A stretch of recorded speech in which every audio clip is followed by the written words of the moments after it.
This is the new ball. Cobram Estate, Australia's most extra awarded virgin olive oil. Thanks to Brent and the team. Doing a great job. All right, let's get our teeth stuck into this, Baz. I'm intrigued by India's team selection as well. Most specifically, how they're going to set up their batting order, given the struggles we've seen over the past 2 test matches. Do you see it being the same top 6? I think it'll be the same playing 11. I can't see them make too many changes in terms of their bowling attack. I mean, Mohammad Siraj looked a little cooked at the start of that test match, but he was impressive on the final day.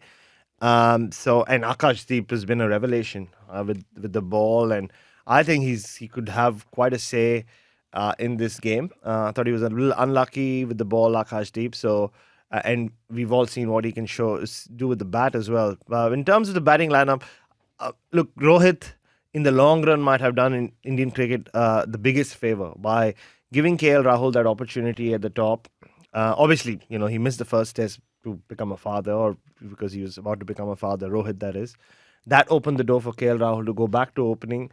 But the sacrifice Rohit Sharma made after arriving here and said, look, I don't want to change what's working. You stay on top, I'll bat in the middle order, where he has batted before.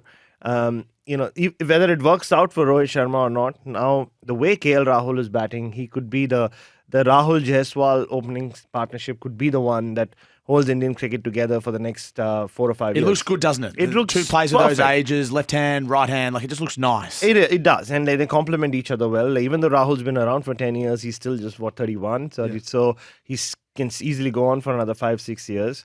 And I guess the onus then is on Rohit to find ways to score runs. Look, the rumours doing the rounds in India when the Ashwin retirement happened, before it happened was somebody big is retiring. And that was it happened to be Ashwin in Melbourne.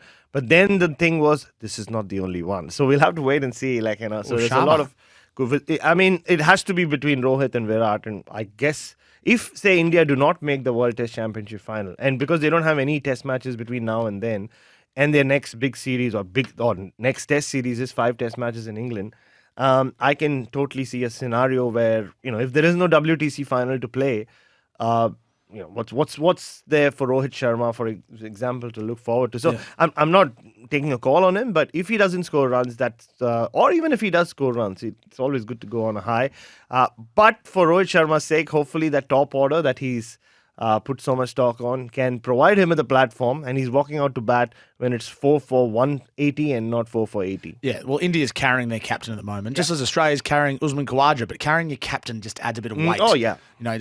Pardon the pun. Just adds a little bit of pressure on the team. You can't have your captain who's consistently not making runs. It's been 2 test matches. Yes. Give him a third. Let's see how it goes at the MCG. Our Ashwin retirement. Now, I read your article. I thought it was fantastic. I read both your articles, actually, in the Australian and on Crick Buzz, and I like the way that you formatted them for a different audience as well. I noticed these things. So go and have a read of Bharat's articles on both of those platforms. But can we just slice through it? Did he retire because he was disgruntled that he wasn't in the team? Disgruntled is not the word I'd use. Look, I'd heard from him and those around him before the series saying at this stage of his career, he felt like, to be in part of the squad and to be benched repeatedly, he's done this, and he's got a young family. He's got aging parents that he wants to take care of. I mean, you can look at it in 2 ways. You can look at it and go he could have just waited for another couple of weeks, and even if he wasn't going to play, he could have provided the experience, the leadership off the field. But clearly, he came here thinking he wanted to retire at the end of the series. And as Rohit Sharma said, after he was left out in Perth, he said, I'm done, I'm ready to go. But Rohit Sharma said, no, you are playing the pink ball test, which Ashwin did. But then I think when he was left out again for the 3rd test at the Gabba. And the last thing I saw Ashwin do, as I put in one of my pieces, I don't remember which one, is he was facing bouncers from Moni Morkel bowling around the wicket. This was 2 days before the Gabba test. So he was preparing to play, or preparing just like he could play. And maybe he was told the day before the test that, no, it's going to be Jadeja. And I think the decision was taken then and there. And it was quite poignant that he had such a long chat with Nathan Lyon on that final morning. And then the hug with Virat Kohli, which is what's signaled the end for him. If he's playing, he's not retiring mid-series. No way. No. That's the thing. I think he realized, and like I put in my Crick Buzz piece, that's the thing. He's always played his cricket without emotion till that last day. And I think even his decision to retire was based on his thinking. He would have looked at what's ahead. Melbourne, no way they're going to play at the second spinner. And Jadeja's, his role was so crucial. Pretty underrated role he played in that in the Gabba test to save that test for India with the bat.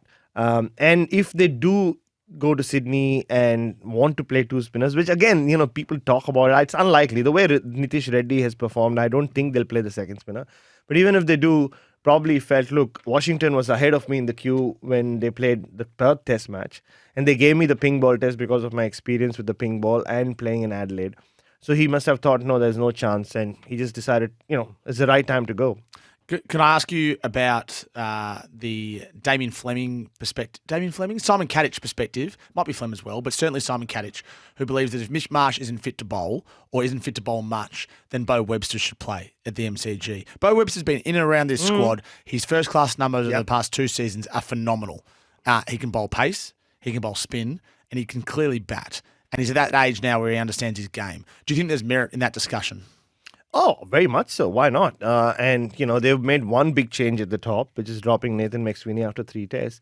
And Mitch Marsh, who's been Australia's crisis man since he returned to the squad or returned to the playing 11 at Leeds last year, has not really had the best of series with the bat, has he? He looked good in that second innings in Perth, but he's, there was that bizarre dismissal in Adelaide where he walked, which happened to be Ashwin's last test wicket as well.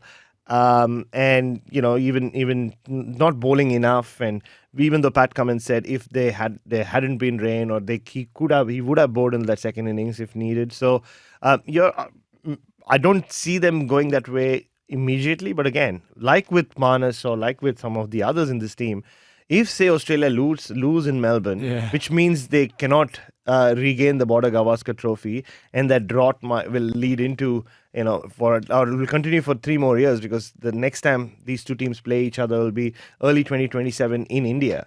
So then I guess calls will be taken for sure. So I think Mitch Marsh will keep his place in the side, because there is this feeling that they don't need the 5th bowling option as much as people think they do. And especially at the MCG, the way it's played over the last few years, with Scotty in the side and Scotty at the G as well, Scott Boland that is, I don't think they'll focus too much on the 5th bowling option. I think it'll come down to, do they back Mitch Marsh to score runs at number 6 or not? Yeah. And I still do back Mitch Marsh to be an important role at number 6 with the bat. And Scott Boland's a workhorse. One player that we haven't spoken about at all for the last 2 or 3 weeks is Nathan Lyon. He's been at the Adelaide. He bowled 1 over. He didn't have much of an impact at all at Brisbane. Was it you telling me that he didn't bowl maiden in the first innings? At the first 18 overs anyway, on day 2, I think, or day 3, whenever it was. So he needs to put his mark on this series. He hasn't beaten India since 13-14. So 13-14? 14-15. 13-14. 14-15.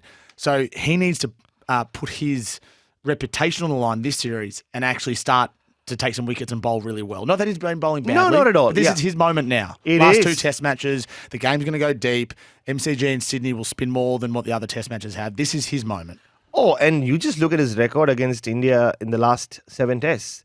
Going back to the last series where he took only 9 wickets. What is it? Is it poor, the last 7 test matches? It's not very good at all, because he took just 9 wickets in the last Border Gavaskar Trophy on home soil, where you remember he started the series on 390 test wickets, finished with 399. As Tim Payne has said in the past, he owned up to many mistakes he made with behind the stumps, that is, with missed stumpings and catches. But still, I think I said this before this series, like for Nathan Lyon, it's a very important series, because it's not... He's bowled so well in India. I mean, he's become outstanding when bowling in those conditions. But it's been a bit of a bogey team on home soil. Like, he's not... 2014-15 was the making of Nathan Lyon. If you go back and look, that was the famous Adelaide Test match where it was his first time he took 5 wickets in the second innings to bowl Australia to victory on that famous evening where India were chasing 340 plus. But then, 2018-19 when India won. So the last few times when India have won here, he's not had a great time of it. And, that's continued in this series. Like, it wasn't needed in Adelaide. And it'll be great for him to finish this series and finish this battle with India on a high note. Yeah.